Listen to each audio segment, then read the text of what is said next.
നമസ്കാരം ഗൈസ്. ഇന്നത്തെ നമ്മുടെ workshop Jyothi college of engineering തൃശ്ശൂരാണ്. ഹേൽസൺ സിസ്റ്റർ ഇൻവൈറ്റ് ചെയ്തിട്ടാട്ടോ ഞങ്ങൾ ഈ സെക്ഷന് വേണ്ടി ഇപ്പം കോളേജിൽ പോകുന്നത്. കോളേജ് തൃശ്ശൂർ ആയതുകൊണ്ട് തന്നെ രാവിലെ കൊച്ചുകുളമ്പക്കാലത്ത് എഴുന്നേറ്റ് പോരട്ടെ വന്ന് വീട്ടിൽ നിന്ന്. ആലുവയിൽ നിന്ന് ഒരു ട്രെയിൻ പിടിച്ചുകൊണ്ടാണ് ഞാൻ നേരെ കോളേജിലേക്ക് പോയത്. ഇങ്ങനെ രാവിലേക്ക് എഴുന്നേറ്റ് വലുതൊക്കെ യാത്ര പോകുമ്പോൾ വെറും വയറ്റിലാണ് പോകുന്നതെങ്കിൽ പോകുന്ന വഴിക്ക് ഒരു ചായ കുടിക്കുക. ആഹാ അന്തസ്. എനിക്ക് ചായ ഇഷ്ടമില്ലാത്തതുകൊണ്ട് ഞാൻ കാപ്പിയാണ് കുടിച്ചത്. എന്തായാലും രാവിലെ ചൂടായിട്ടൊരു സാധനം ഉള്ളിൽ ചെന്നാൽ അടിപൊളിയാണ്, ഒന്നും പറയാനില്ല. ഉറക്കമൊക്കെ പോയി ഒരു ഇൻവേഷൻ കിട്ടുമെന്നാണ് ഉദ്ദേശിച്ചത്. ആലുവയിൽ നിന്ന് ഞാൻ ഷൊർണൂർക്കായിരുന്നു കേട്ടോ പോയത്. അതായിരുന്നു കോളേജിന് അടുത്തുള്ള റെയിൽവേ സ്റ്റേഷൻ. ഷൊർണൂർ റെയിൽവേ സ്റ്റേഷനിൽ ഞാൻ നേരത്തെ വന്നിട്ടുണ്ടോ എന്ന് ഞാൻ ഓർക്കുന്നില്ല. പക്ഷേ ഇപ്പം കണ്ടപ്പോൾ എനിക്ക് ഏറ്റവും കൂടുതൽ ഇഷ്ടപ്പെട്ടത് അവിടുത്തെ വൃത്തിമേനയായിരുന്നു. എന്തോ അടിപൊളിയായിട്ട് അവരത് കീപ്പ് ചെയ്തിരിക്കുന്നത്. അത് സമ്മതിക്കണം കേട്ടോ, അതെനിക്ക് ഭയങ്കരമായിട്ട് ഇഷ്ടപ്പെട്ടു. അങ്ങനെയൊക്കെ കിടക്കുന്ന കാണുമ്പോൾ തന്നെ നമുക്കൊരു സന്തോഷമാണ്.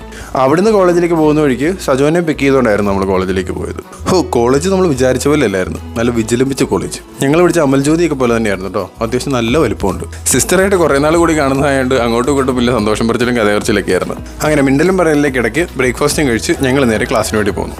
ഇന്നത്തെ നമ്മുടെ വർക്ക്ഷോപ്പിൻ്റെ ടോപ്പിക്ക് ക്ലൗഡ് കമ്പ്യൂട്ടിംഗ് ആയിരുന്നു. ഇന്നത്തെ നമ്മുടെ ക്ലാസ്സിന് ഒരു ബാച്ച് മാത്രമല്ലായിരുന്നു കേട്ടോ. ഫസ്റ്റ് ഇയേഴ്സ് തൊട്ട് ഫോർത്ത് ഇയേഴ്സ് വരെയുള്ള ഒരു മിക്സഡ് ഓഡിയൻസ് ആയിരുന്നു. അതുകൊണ്ട് തന്നെ നമ്മൾ ഏത് ടോപ്പിക്കിൽ എടുക്കുന്ന പോലെ തന്നെ ആദ്യമേ ഒരു നല്ല ബേസ് കൊടുത്തിട്ടാണ് ഞങ്ങൾ സെക്ഷൻ തുടങ്ങിയത്. ഉച്ച കഴിഞ്ഞിട്ട് അതിൻ്റെ വർക്ക്ഷോപ്പും ചെയ്യിപ്പിക്കും. ഞങ്ങൾ വർക്ക്ഷോപ്പ്സ് എടുക്കുമ്പോഴേക്ക് ഏറ്റവും പ്രധാനമായിട്ട് ശ്രദ്ധിക്കാനുള്ള ഒരു കാര്യമാണ് കൃത്യസമയത്ത് പിള്ളേർക്ക് ബ്രേക്ക് കൊടുക്കുക എന്നുള്ളത്. സൈക്കോളജി അനുസരിച്ച് പറയുകയാണെങ്കിൽ എത്ര ബെസ്റ്റ് ക്ലാസ്സാണ് നിങ്ങൾ കൂടുന്നതെങ്കിലും ഇടയ്ക്കൊരു ബ്രേക്ക് എടുത്തിട്ട് കേൾക്കുന്നതാണ് എപ്പോഴും നല്ലതെന്നാണ് പറയുന്നത്. അതുകൊണ്ട് പറ്റുന്നതിലേക്ക് ബ്രേക്ക് കൊടുക്കാൻ വേണ്ടി ഞങ്ങൾ ശ്രമിക്കാറുണ്ട്. ഞങ്ങളിപ്പോൾ ഏത് ടോപ്പിക്കിൽ വർക്ക്ഷോപ്പ് എടുക്കാൻ പോയാലും അതിനകത്ത് ഉറപ്പായിട്ടും പറഞ്ഞു കൊടുക്കുന്ന ഒരു ടോപ്പിക്കാണ് എയുടെ വരവിനെ ഇവരെങ്ങനെ റിസീവ് ചെയ്യണം എന്നുള്ളത്. ഇപ്പോഴത്തെ IT കമ്പനികൾ എങ്ങനെയാണ് ചേഞ്ച് ചെയ്തുകൊണ്ടിരിക്കുന്നത് എന്നുള്ളത്.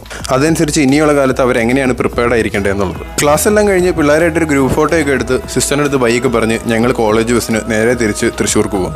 അവിടെ ഇറങ്ങി ചെറിയൊരു ചായയൊക്കെ കുടിച്ച് അവിടുന്ന് സജോ നേരെ കൊല്ലത്തിനും പോയി ഞാൻ നേരെ ആലുവയ്ക്കും പോകുന്നു. കാര്യം സ്കൂട്ടർ എടുക്കണമല്ലോ. ഇന്ന് നല്ലൊരു ദിവസമായിരുന്നു. എൻ്റെ സന്തോഷത്തിൽ തിരിച്ച് ആലുവ റെയിൽവേ സ്റ്റേഷനിൽ വന്ന് സ്കൂട്ടർ എടുക്കാൻ വന്നപ്പോഴേക്കാണ് എൻ്റെ സ്കൂട്ടറിൻ്റെ കൂടെ വേറെ കുറേ സ്കൂട്ടർ ചങ്ങലിട്ട് പൂട്ടി വെച്ചിരിക്കുന്നത് ഞാൻ കാണുന്നത്. സംഭവം അന്വേഷിച്ച് പിടിച്ച് വന്നപ്പോഴേക്കാണ് എനിക്ക് കാര്യം മനസ്സിലായത്. രാവിലെ ഞാൻ സ്കൂട്ടർ പാർക്ക് ചെയ്തിട്ട് പോയത് നോൺ പാർക്കിംഗ് ഏരിയയിലായിരുന്നു. അങ്ങനെ പാർക്ക് ചെയ്തിട്ട് പോയ റെയിൽവേ പോലീസ് കേസ് എടുക്കുന്നുള്ള കാര്യം എനിക്ക് അപ്പോഴാണ് മനസ്സിലായത്. അവസാനം ഫൈനും അടച്ച് എക്സ്ട്രാ ഒരു 250 ഒരു വക്കീലിനെ കൊടുത്ത് നാളത്തെ നമ്മുടെ കേസ് ഡീൽ ചെയ്യാൻ വേണ്ടി പറഞ്ഞ് ഏൽപ്പിച്ചിട്ടാണ് ഞാൻ വീട്ടിലേക്ക് തിരിച്ച് വണ്ടിയായിട്ട് പോകുന്നത്. അപ്പോൾ എപ്പോഴത്തെയും പോലെ സീസറിനുള്ളത് സീസറിനും സർക്കാരിനുള്ളത് സർക്കാരിനും. വിഷമമൊന്നുമില്ല, എന്നാലും ചെറിയൊരു സങ്കടം പോലെ. അപ്പോൾ ഓക്കെ, ബൈ.